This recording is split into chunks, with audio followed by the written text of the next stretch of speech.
যখন কোনো অপরাধ ঘটে যেমন মারামারি, চুরি কিংবা জমি দখল, তখন আমাদের মাথায় সবার প্রথম যে প্রশ্নটা আসে সেটা হচ্ছে আমরা যদি মামলা করতে চাই আমরা কোথায় যাব? থানায় নাকি সরাসরি কোর্টে গিয়ে মামলা করব? ভুল জায়গায় মামলা করার কারণে আপনার অর্থ এবং সময় দুটিই নষ্ট হতে পারে। চলুন জেনে নেওয়া যাক আপনি কখন কোথায় গিয়ে মামলা করবেন। প্রথমেই আসি থানায় মামলা করার ক্ষেত্রে। মনে করেন কোনো একটা অপরাধ ঘটে গেছে, যেমন আপনার বাসায় চুরি হয়েছে বা ডাকাতি হয়েছে, অথবা আপনাকে কেউ মারধর করেছে বা কেউ কাউকে প্রাণনাশের হুমকি দিয়েছে। এই ধরনের অপরাধ ঘটে গেলে আমরা প্রথমে থানায় যাব এবং সেখানে কর্তব্যরত অফিসারকে এই ধরনের জিনিসপত্র যা ঘটেছে তার সম্পূর্ণ ব্যাখ্যা করব।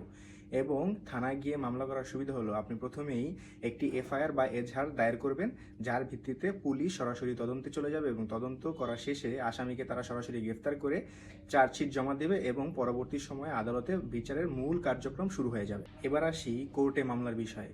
ধরেন যেই সকল সমস্যা বা অপরাধ পুলিশ আসলে সরাসরি সমাধান করতে পারে না, যেমন ডিভোর্স বা জমিজমা দখল রিলেটেড যে মামলাগুলো বা সিভিল যে মামলাগুলো হয়ে থাকে, এগুলো পুলিশ সরাসরি সমাধান করতে পারে না বা সময় সাপেক্ষ ব্যাপার। এগুলোর জন্য আপনাকে কোর্টে যেতে হবে এবং সেখানে মামলা দায়ের করতে হবে।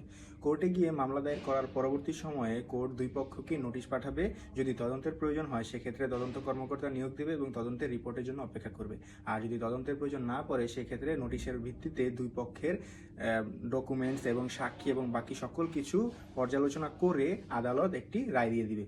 অনেকেই মনে করে চেক জালিয়াতি বা জমি দখল রিলেটেড যে সিভিল মামলাগুলো আছে এগুলোর জন্য থানায় গিয়েই অভিযোগ করতে হবে, তবে না, এটা একটি সম্পূর্ণ ভুল ধারণা। এই ধরনের মামলাগুলোর ক্ষেত্রে অবশ্যই আদালতে যেতে হবে এবং সেখান থেকেই আপনি প্রতিকার পাবেন। অনেকে এটা চিন্তা করেন অথবা এটা ভেবে ভয় পান যে পুলিশ হয়তো তার মামলা গ্রহণ করবে না, অর্থাৎ থানায় গিয়ে অভিযোগ করলে বা মামলা দায়ের করতে চাইলে পুলিশ হয়তো তা গ্রহণ করবে না।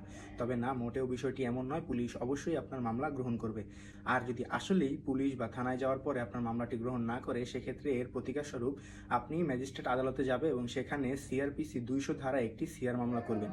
তখন আদালত আপনার মামলা গ্রহণ করবে এবং তদন্ত কর্মকর্তাকে দায়িত্ব দেবে তদন্ত করার, এবং পরবর্তীতে তদন্ত শেষে চার্জশিট জমা দেওয়া হলে পরবর্তী কার্যক্রম হিসাবে আদালত সকল কিছু বিবেচনা করে আপনার অধিকার উদ্ধার করে দেবে। সহজ কথায় বললে, যদি কোনো অপরাধ সংঘটিত হয় সেক্ষেত্রে আপনি থানায় গিয়ে মামলা করবেন, এবং যদি কোনো সিভিল স্যুট বা দেওয়ানি মামলা অথবা অধিকার আদায় বা পাওনা আদায় এ ধরনের কোনো মামলা করতে হয় সেক্ষেত্রে আপনি আদালতে গিয়ে মামলা করবেন।